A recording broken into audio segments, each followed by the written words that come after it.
Now, reverb is like the spice in the recipe of your guitar tone. Used correctly, it can make the meal, but use it wrong and it can totally ruin the dish. I've seen many guitarists fall into this exact same trap, where they turn their tones into a muddy mess because they don't understand the inner workings of setting up reverb the right way. And that's why I've created this guide to reverb, where I'm going to walk you through setting up reverb properly, really understanding how everything works, and also avoiding some of the mistakes that even seasoned guitarists tend to make. So let's get right into it. Let's start by looking at what exactly is reverb. Well, if you've ever played your guitar in a large hall or a big church, or even something like a bathroom, you've probably noticed that the sound kind of lingers and bounces around within the space. We call that reverb, or the full word is reverberation.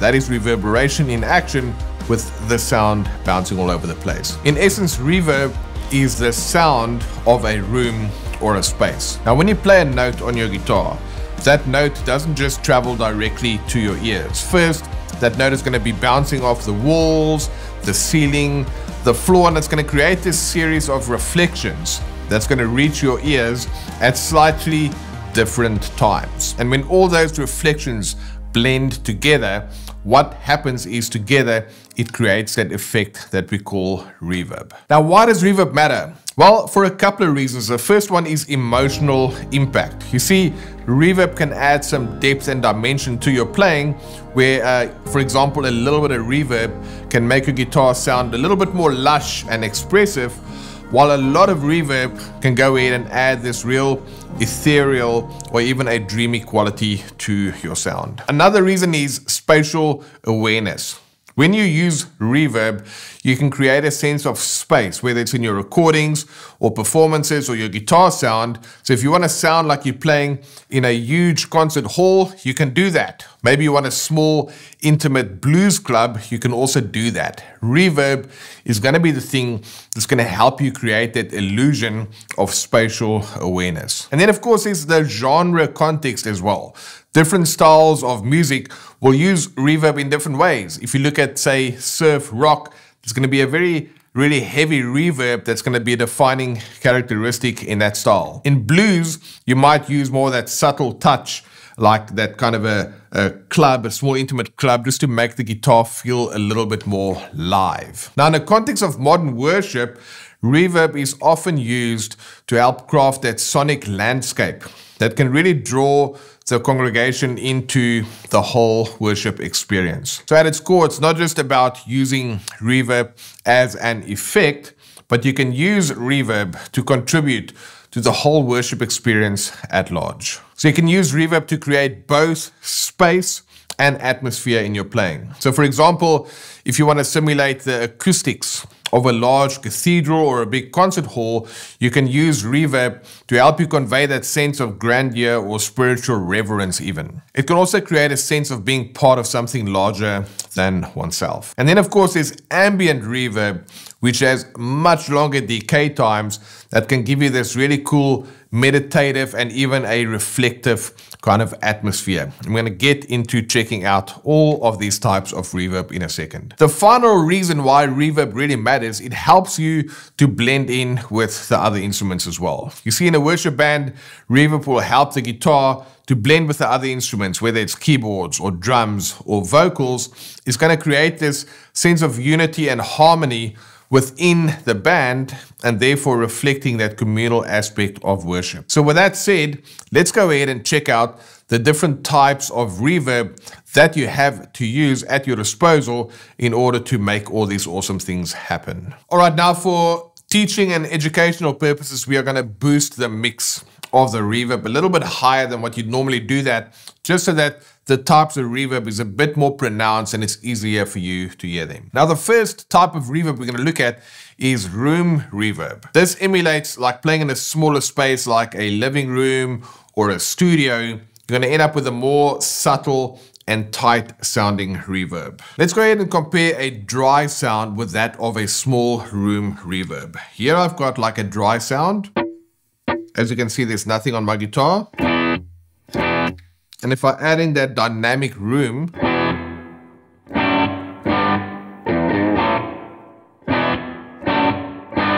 And if we were to add delay to that, drive. Now you can see I can start building upon your tone, but that in essence is your room reverb. Next we have hall reverb. Now hall simulates like when you're playing in a large concert hall, for example. We have a more expansive space and it gives you more of a lingering effect. Listen to this.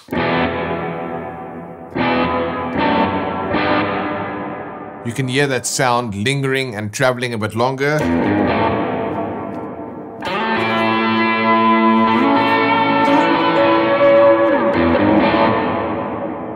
So here's my dry sound. Here I'm adding a hall reverb. So when you play picking, for example,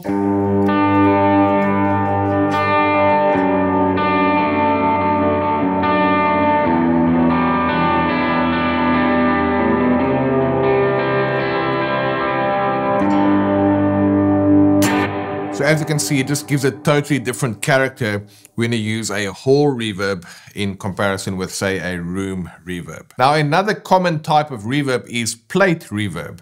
And that's kind of a classic studio effect where they had these big vibrating metal plates to create like a smooth and a warm reverb sound. And today, through units like the Kemper Profiler or the Line 6 Helix or a host of other pieces of gear, you can go ahead and replicate that plate reverb. So let's go ahead and listen to what that sounds like. So again, here's my dry sound with this plate reverb.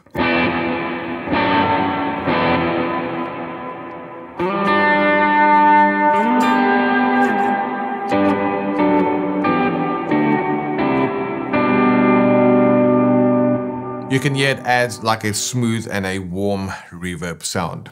So that is plate reverb. Now, one of the earliest reverbs that we are still replicating today is known as a spring reverb. Now, as the name suggests, spring reverb uses these springs to give it like a unique twangy character. And for example, amps like Fender amps and so forth, they used to come out with these spring reverbs to give it that unique twangy character. So here we have a dry sound again and the spring reverb. So you can almost hear that bounciness in the reverb itself there. And then when you use it in your playing,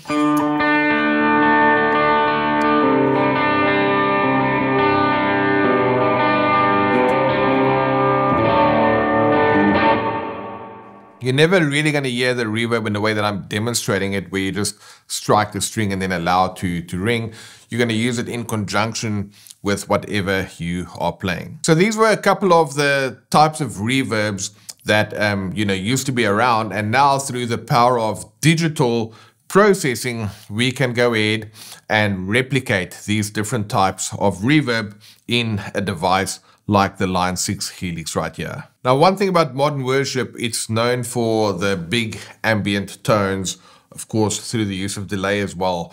But ambient reverb is another worship favorite, and this so can achieve a very big ambient type of reverb, almost making it sound like you're playing a pad. Now, let me go ahead and demo what that can sound like.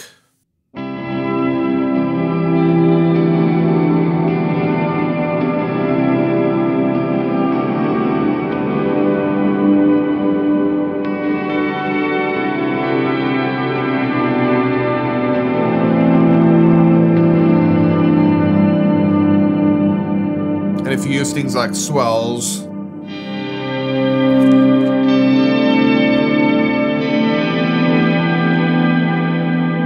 and you can get a really big ambient tone. And in this case, I add like a bit of a shimmer on there. Without that, it sounds like this.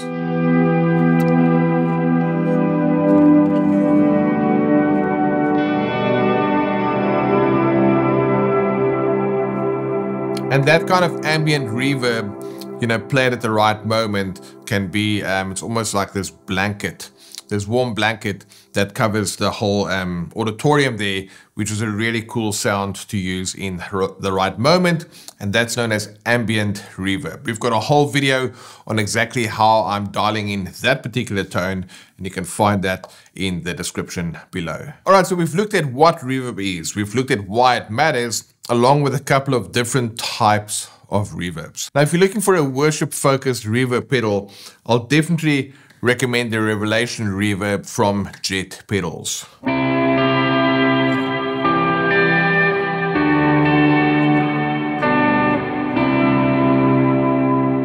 That's a really awesome sounding pedal, and we did a full breakdown on the Revelation Reverb. You can also find the link in the description. The thing I really like about Jet Pedals is that they create simple and intuitive pedals that are engineered with the live player in mind. With simple click commands and LED signals, you can easily and seamlessly move through your sounds and your presets. And while these pedals are simple and intuitive to use, Jet Pedals features a very sophisticated design that combines the sounds of analog pedals that we've all come to love together with the digital brains of today's technology. And that really leads to a combination of superior sound and usability. And then my favorite by far is that these pedals have been specifically created for worship. So today's popular worship music, it really challenges guitarists to achieve that big sound with a limited budget. And the folks over at Jet Pedals, they get that. So that's why they've made their pedals in a way that packs a whole lot of punch for the price. So go ahead and check them out, and be sure to check the link in the description along with a cool discount code that you can get and save some money when you pick up any of these pedals. Like I've said, we've done a detailed demo of the Revelation 1. We'll do another demo of Revelation 2.0, and you'll find them all on our channel and in the description. Now let's turn our attention on how to use reverb. You see, you can add reverb to your guitar sound through pedals, like I mentioned, the Jet Pedals. You can even use it with built-in amplifier reverb, or with built-in reverb effects like the Helix or the Kemper, or even in post-production software. You know, there's a ton of different ways to do that, but for our version here, I'm using a Line 6 Helix and of course the Jet Pedals Revelation Reverb. Now here's a helpful tip for using reverb. You want to start with a small amount, and then gradually you're going to add more until you find that right balance. Too much reverb can definitely muddy your sound, and too little reverb might not give you the desired effect. That's why it's useful to think of reverb like a seasoning for your guitar sound. In the same way that you wouldn't overpower a dish with too much salt, you want to use reverb to enhance and complement your playing and really not overshadow your playing. So in order to do that, you need to have a keen understanding of the different reverb parameters, which is what we're going to look at right now. All of the different parameters, what they are, how to use them, and of course, how to use the things to dial in a great tone. So first up, what we're going to look at is we're going to check out decay. Now decay really controls how long the reverberations last. So obviously if you're playing in a small room, the reverberation, so it's not going to last forever. Whereas if you play in a massive cave or a massive hall, you know, that reverb, it's going to decay, is going to carry on forever. So what I've got here, this is a dry sound. Here I've got like a bloom verb dialed in. And my decay is set at 5.9. So you can kind of get a sense of the sound of that space or that room. What I'm going to do now is let's crank up that decay.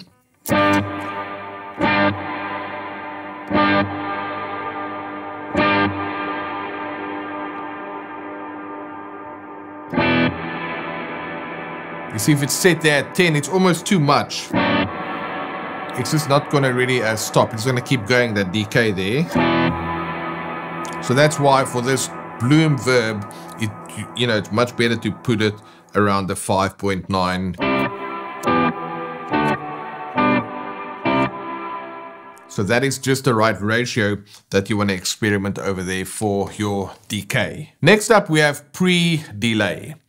Now, pre-delay, that's going to determine the gap between that original sound you hear and when that reverb kicks in. So let's go ahead and check that out real quick. Now, for this bloom verb that I've got here, my decay is set at 5.9. and my pre-delay is set to 49 milliseconds.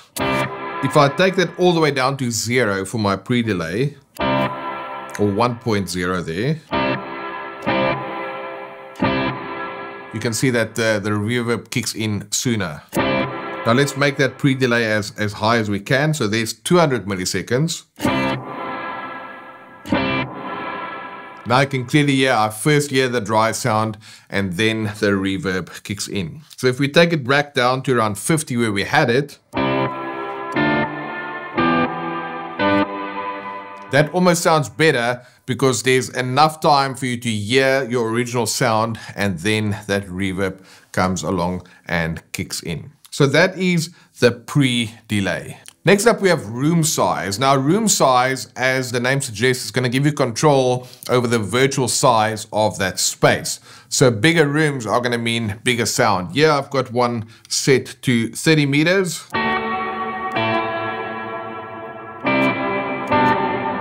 And now let's then change that to 10 meters, for example.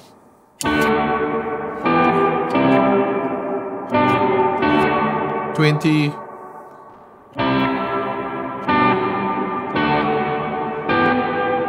30.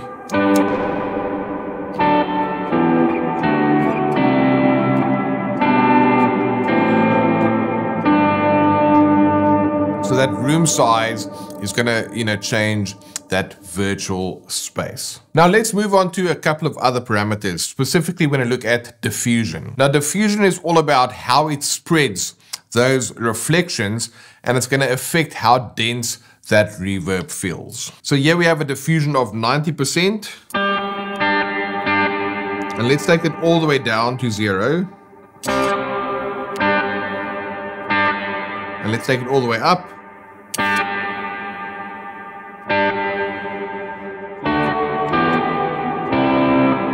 All the way down.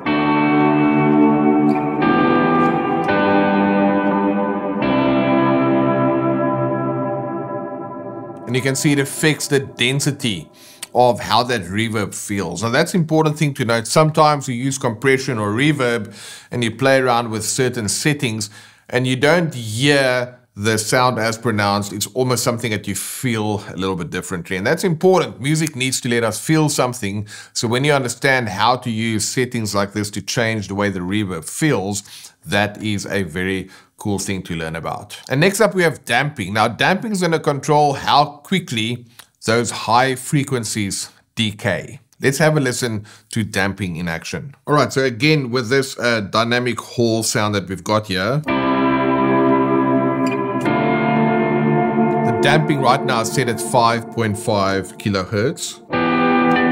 Let's take it all the way down.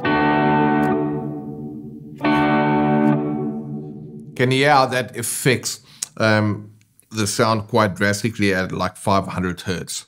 Take it back up to 5.5. So those higher frequencies are hanging around for longer. And let's take it all the way to the right. You can hear the decay is much longer on those frequencies that hang around a lot longer.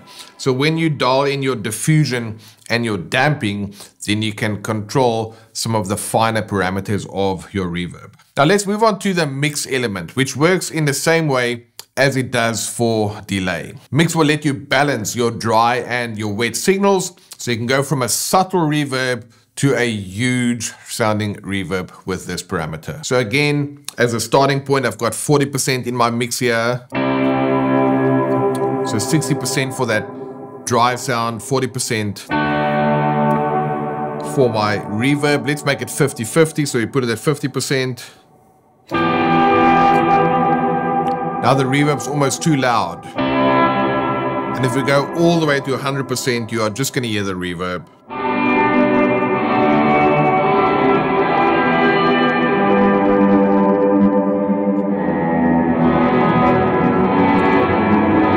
All the way to the left, it's going to be super dry. And let's take it back to 40%.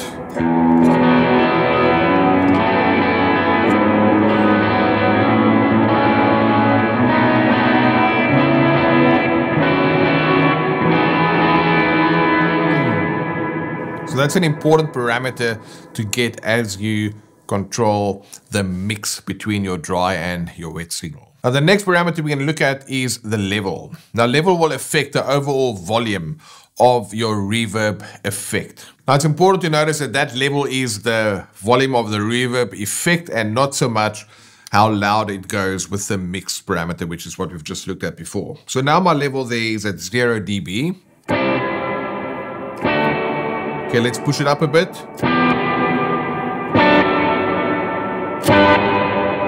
As you can see, it just affects the level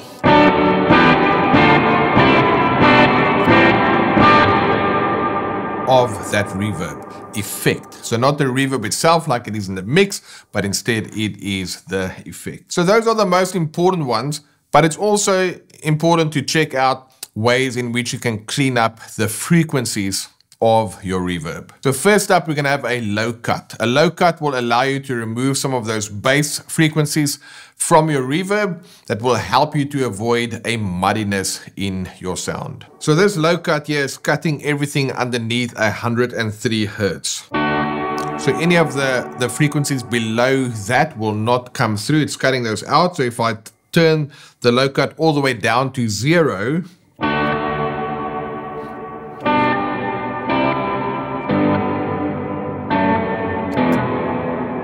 I can hear a lot more low end in my playing, and if I turn that all the way up, right there to like 1K, you see it no longer has the bottom end. So too much or too little ends up into an undesirable sound. So if we take that right back down to around 100 again, that's much better. Now in the same way that you have a low cut parameter, you also have a high cut parameter. Now the high cut will roll off some of those high frequencies, giving you a warmer sound. If some of the frequencies of your reverb, if it's too loud, it's going to sound a little bit harsh. So let's check out this high cut frequency. Right now, it's at 7.6K. So anything above that will be cut. Now, if we turn that all the way to the right, so where the high cut is essentially off,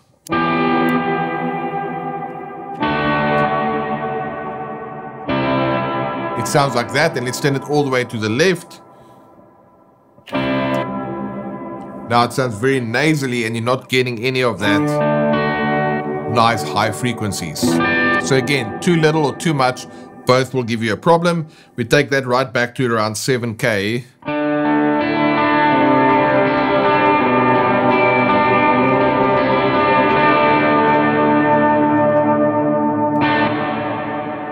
So that's it. When you understand how to use these low cut and high cut parameters, just to really dial in your sound, getting the level of the reverb just right, getting the mix right between your dry signal and your wet signal, your decay, the room size, all of these things, that's what makes up the magic of reverb. Now let's quickly look at some of the common mistakes along with their respective solutions. Like I mentioned, reverb can be tricky to get right, and small mistakes that are left unaddressed can lead to bigger problems further down the road. So let's check out these common mistakes real quick. Using too much reverb. When you overuse reverb, it's going to lead to a muddy and a very indistinct sound where your individual notes and your chords and your playing will lose definition. Instead, you want to start with a subtle reverb setting and then gradually increase it until you get the desired effect. And also make sure that when you're using too much reverb, it's going to get rid of that definition with the rest of the band. So you want to use reverb to add to your sound and not to get it to lose some of your definition there. Now another mistake is using a decay time that is too long or too short, because it's either going to overwhelm the mix or it's going to fail to provide the necessary atmospheric effect. So you want to again experiment with those different decay times to kind of match the emotional vibe and tempo of the song. Like slower songs, they might allow for a longer decay, while faster songs, you might need a shorter decay to kind of clean things up. Another mistake is choosing the wrong type of reverb. That's when people would use a hall reverb, when a room reverb will be more suitable, because then you're going to have this really distant and unnatural sound in your guitar, which of course does not work in the worship setting.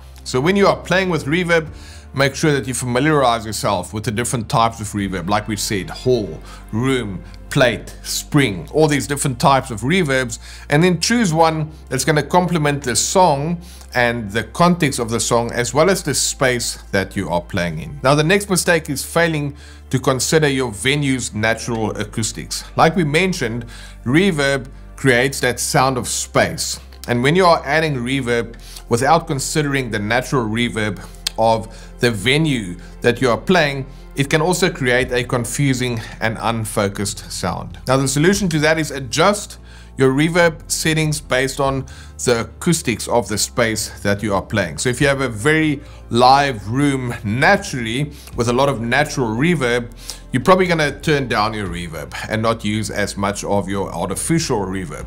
Whereas if you're playing in a more dead room, then you might want to go ahead and bring in more reverb. Another mistake is not using your EQ controls in your reverb. When you're applying reverb to your playing across that entire frequency, sometimes there can be what we call offending frequencies that's going to become either too empowering over your playing, or certain frequencies are going to be lost and therefore not quite getting the sound that you're after. When you learn how to use these low cut and high cut kind of parameters, you can dial in your sound and you can really shape the tone in a cool way.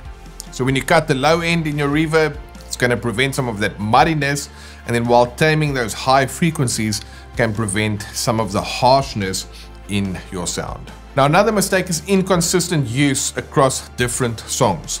You know, if you use the same reverb setting for every song, regardless of the song's dynamics or the emotional content of the song, it's not quite going to fit well. So that's why you also want to learn how to dial in the reverb that's needed for every specific song or the different segments of the worship service. And you want to go ahead and then reflect the change in the mood or the tempo or the instrumentation. And then finally, neglecting the communication with sound engineers is another big mistake. Now, assuming the sound engineer will automatically understand your needs regarding reverb without proper communication is going to lead to something that's not going to work out. So instead, what you want to do there is work closely with your sound team, and then you can just communicate to them, you know, the kind of tone that you're looking for, and you can listen to their feedback that they have to give you as it relates to the way you are sounding in the mix, the way you are sounding in the room, and then you can collaborate with them to ensure that your reverb and even your entire tone really fits within that overall mix. Now, wow, we've really covered a lot in this video. Everything from what reverb is, why it's important, the different types of reverb, all of the important parameters of reverb, as well as the typical mistakes that guitarists tend to make when it comes to dialing in reverb in their playing.